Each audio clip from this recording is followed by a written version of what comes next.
అక్కడ జరిగిన ప్రోగ్రామ్ మొత్తం ఢిల్లీలో జరుగుతుంది. నేను ఢిల్లీలో ఉన్నట్టే ఊహించుకుంటూ చూస్తున్నాను. నేను మీరు ఎంతమంది చూసిరో తెలియదు, కానీ నా ఫీలింగ్ అట్లా ఉంది. ఢిల్లీకి వెళ్ళి నాకు హాఫ్ అన్ అవర్ అనిపించింది నాకు. అందుకే అక్కడ హెడ్ ఆఫీసు ఫౌండరు చాలా తొక్కుకుంటూ కింద మీద పడుకుంటూ చూసినాం మేమాట. ఇక మనకి చైర్ వేసి ప్రశాంతంగా చూపించే ప్రోగ్రామ్ బాగుందా బాగా. సో నా పేరు జ్యోతి. నేను ఒక డిగ్రీ స్టూడెంట్గా పరిచయం అయినా ఎంబీఏ అయిపోయినాక సో ఎంబీఏ స్టూడెంట్ అని వచ్చింది. సో ఈ డయాస్ మీద ఉన్నందుకు ముఖ్యంగా నేను ఈ వేదిక మీదకి ప్లాట్ఫామ్కి వచ్చిన అంటే నా అప్లైనర్ పాండు సార్ అనమాట. సో సార్ ఒకసారి బిగ్ క్లాప్ చేస్తున్నాను. సో అప్లైనర్ లేని మనం లేము, అవునా కదా. సో వాళ్ళు మనల్ని తీసుకొచ్చారు కాబట్టి ఆ కృతజ్ఞత భావం కంపల్సరీ ఉండాలి. సో సార్ ఎప్పుడు నేను మర్చిపోలేను. సో వెస్టేజ్ బిజినెస్ని నేను ఎందుకు ఒక కెరియర్గా చూస్ చేసుకున్నా అంటే డబ్బులు కావాలి, అవునా కదా.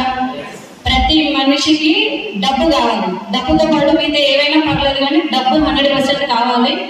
సో డబ్బు అనేది ఇందులో ఉంది అని ఎట్లా తెలుస్తుంది? ఆ మీటింగ్లో జరిగే ప్రోగ్రామ్స్ కానీ కండక్ట్ కానీ అవన్నీ మనం చూస్తుంటే తెలుస్తుంది. సో అట్లా నన్ను పాండు సార్ బాగా మీటింగ్స్కి ఇన్వైట్ చేసేది. నేను మీటింగ్స్కి వెళ్ళకపోయాను. సార్ ఏం చెప్పేదంటే సబ్బులు ఉంటాయి, సరుకులు ఉంటాయి, గిన్నెలు ఉంటాయి, గిన్నెలు పోయేది, బట్టలు పోయేది, ఇట్లా ఈ వర్షంలో చెప్పేది అనమాట.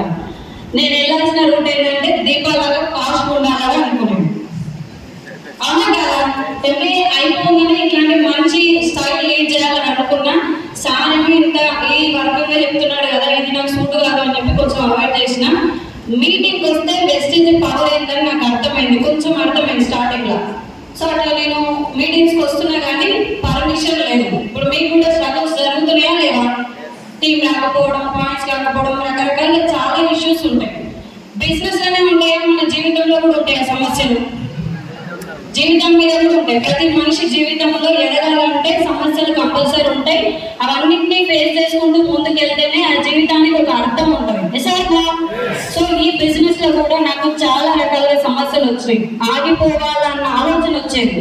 చాలా టైం నేను నేర్చుకున్నా కూడా. ఎందుకు అంటే పైసలు కావాలి, ఒక మంచి లైఫ్ లీడ్ చేయాలి, అమ్మ నాన్నకు ఒక నేమ్ అండ్ ఫేమ్ ఉండాలి, మనం నిలబడ్డ చోట మంచి ఒక గుర్తింపు సాధించాలంటే దేవుడిచ్చిన అవకాశం ఇది పాండు సార్ రూపంలో అని చెప్పి ఎలా గెలవాలి, ఏం చేయాలి, ఎట్లా నిలబడాలి, ఎట్లా గెలుపును అందుకోవాలి, ఎట్లా సంపాదించాలని చెప్పి సక్సెస్ అయిన వాళ్ళు బాగా అబ్జర్వేషన్ చేస్తూ మీటింగ్కి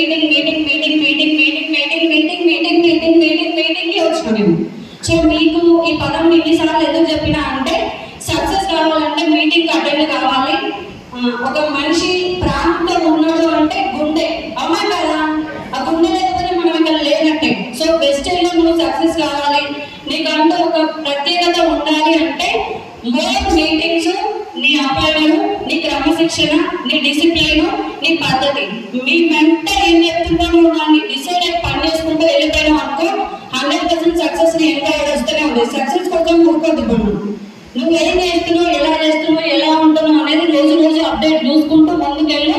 నీ అప్లైనర్ చెప్పింది నువ్వు ఫాలో అవుతున్నావు, నీ మెంటర్ చెప్పింది నువ్వు ఫాలో అవుతున్నావు అంటే వెస్టేజ్ సక్సెస్ నీ ఎంత వస్తూనే ఉంటుంది. సో అట్లా మీరందరూ కూడా నేను చేసింది ఇదే పని.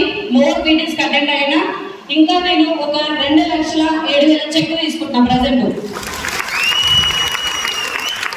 సో దీనికే మీరు ఒక సెలబ్రిటీ, ఒక మంచి స్టూడెంట్, ఈ చిన్న స్థాయిలో ఇట్లా సక్సెస్ అయ్యింది అని మీరందరూ ఒక గుర్తింపు లాగా చూస్తున్నారు.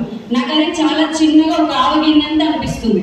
వెస్టేజ్లో 2 లక్షలే ఉన్నాయా, ఎంతైనా ఉన్నాయా? చాలా ఉంది, ఒక సముద్రం అంతా ఉంది. అందులో నేను ఒక డ్రాప్ అంతానే సక్సెస్ అయినా అనుకుంటున్నా. 5 లక్షల డ్రీమ్ పెట్టుకొని పనిచేస్తున్నా. సో ఈ 2 లక్షలు నాలుగు కాదు, నా టీం లేదు, నేను లేదు, నా టీం అందరికీ నేను ఎప్పటికీ రుణపడి ఉంటా. ఈ 2 లక్షలు తీసుకోవడం కారణం మా మెంటర్ ఎంఎస్ సార్ గురువు గారు. సో చాలా వందనాలు. పాండు సార్ నా సైడ్ నుంచి నమస్కారము. Thank you. Wish you. Thank you so much.